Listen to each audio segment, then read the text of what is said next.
அஸ்ஸலாமு அலைக்கும் வரஹ்மத்துல்லாஹி வபரகாத்து. அன்புக்கினிய சகோதர சகோதரிகளை, பிறமத அன்பர்களே, நண்பர்களே, இது மறைக்கூறும் இறை தூதர்கள் தொடர் காணொலியில் பாகம் 110, நபி யூசுப் அலைஹிஸ்ஸலாம் அவர்களுடைய வரலாற்றில் பாகம் 20. நபி யூசுப் அலைஹிஸ்ஸலாம் அவர்கள் அந்த தனது கூடன் பிறந்த சகோதரனை ஒரு திருட்டு பட்டம் கட்டி தான் கூட தங்க வச்சுக்கிட்டாங்க. சரியா?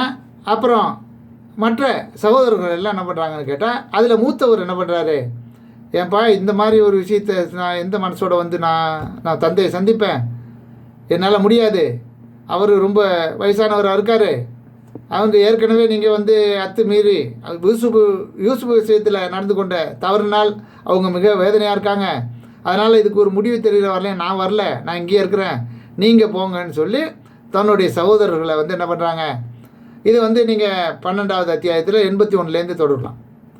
உங்கள் தந்தையிடம் சென்று, எங்கள் தந்தையே உமது மகன் திருடி விட்டார், இது உண்மை, நாங்கள் அறிந்த செய்தி, எங்களுக்கு தெரிஞ்ச செய்தி தான் இது, நாங்கள் சாட்சி கூறுகிறோம், நாங்கள் மறைவானவற்றை அறிந்தவராக இல்லை என்று கூறுங்கள், நாங்கள் இருந்த ஊர்வாசிகளிடமும் எங்களுடன் வந்த ஒட்டக கூட்டத்தாரிடமும் விசாரியுங்க, நாங்கள் உண்மைதான் சொல்கிறோம் என்று உங்களுடைய தந்தைகிட்ட போய் நீங்கள் சொல்லுங்கள் அப்படின்னு சொல்லி அவங்களுக்கு ஐடியா கொடுத்து என்ன பண்ணுறாரு, அனுப்பி விடுறாரு. அவங்களில் மூத்தவர், அவங்க சகோதரர்களில் மூத்தவர் ஒருத்தர் என்ன பண்ணுறாரு, இவங்களை சொல்லி அனுப்பி விடுறாரு.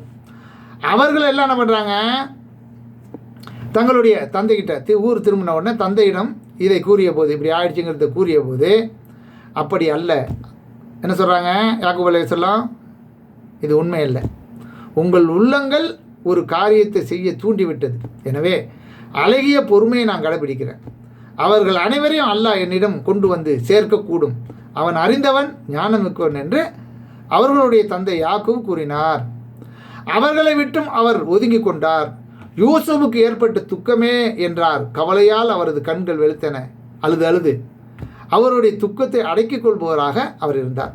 அல்லாவின் மீது ஆணையாக உமது உடல் மெலியும் வரை அவரையே நினச்சி செத்து தொலைஞ்சிருவ போல் இருக்க அப்படின்னு அவங்க சகோதரர்கள், அவருடைய பிள்ளைகள்லாம் ஒரு மாதிரி பேசுது.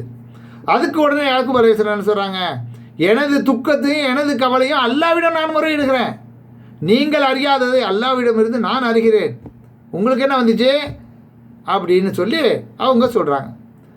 மேலும் சொல்கிறாங்க, என் மக்களே, என் பிள்ளைகளே, நீங்கள் சென்று யூசுஃபையும் அவரது சகோதரையும் நன்றாக தேடி பாருங்கள், அல்லாவின் அருளில் நம்பிக்கை இழந்து விடாதீர்கள், ஏக இறைவனை மறுக்கும் கூட்டத்தை தவிர வேறு யாரும் அல்லாஹ்வுடைய அருளில் நம்பிக்கை இழக்க மாட்டார்கள் என்று அவர்களை சொல்லி அனுப்புகிறாங்க.